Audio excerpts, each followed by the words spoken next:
Hello and welcome to the 31 Days of Horror Advent Calendar. Today, it's Thursday, October 27th. We're getting toward the end of our list, and today we're talking about 1986's The Fly. The Fly is directed by David Cronenberg and stars Jeff Goldblum and Geena Davis. It's the story of a young scientist who creates a teleportation pod, but things go awry when he gets in the pod to test it himself, and a fly gets into the pod with him, and his genes are spliced together with the insect.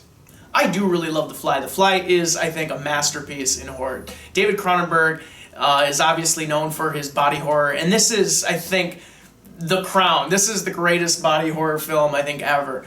Jeff Goldblum is one of my favorite actors, and this is his best performance, I think. This is an amazing horror movie. I think that The Fly is one of the best horror movies I have probably personally ever seen, and so much of that has to do with the story and the character of Brundlefly. Just watching his progression, the gross body horror that happens in this movie, it's so affecting. This movie hinges on Jeff Goldblum's performance, essentially.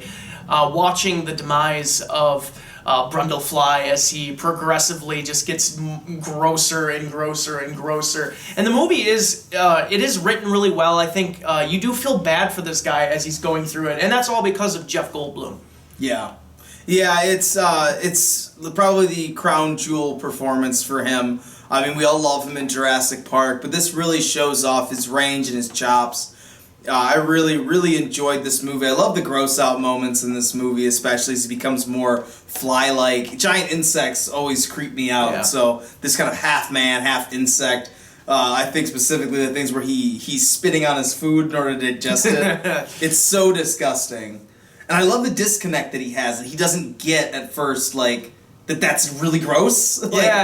He's becoming more fly than man. It's a really interesting thing to watch. It is a really interesting thing to watch, especially, like you said, when he starts becoming a fly, he starts thinking like a fly as well. And I love the scene where he's talking about becoming like a politician as an insect. First. But the way Jeff Goldblum portrays it, it works so well. You believe him in this moment when he's telling that to Geena Davis's character. This movie essentially is worst case scenario, what happens when man tries to be God. When this movie first came out, a lot of people thought that it was talking about the AIDS epidemic at the time. Actually, David Cronenberg has actually gone on and talked about that it's really just about disease in general. That it's just about any debilitating disease that takes away, I think, your livelihood or your life in that way.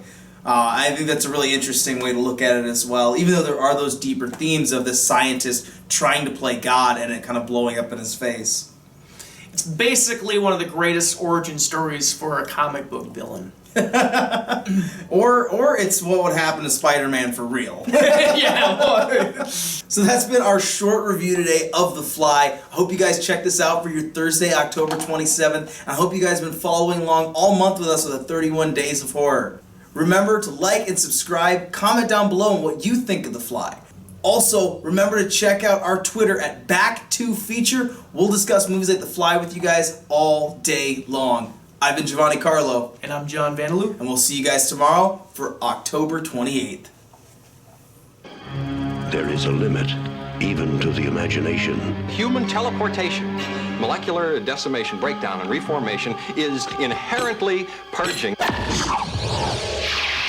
Where our greatest creations meet our deepest fears. Something went wrong, Seth. When you went through, something went wrong. You are about to go beyond that limit.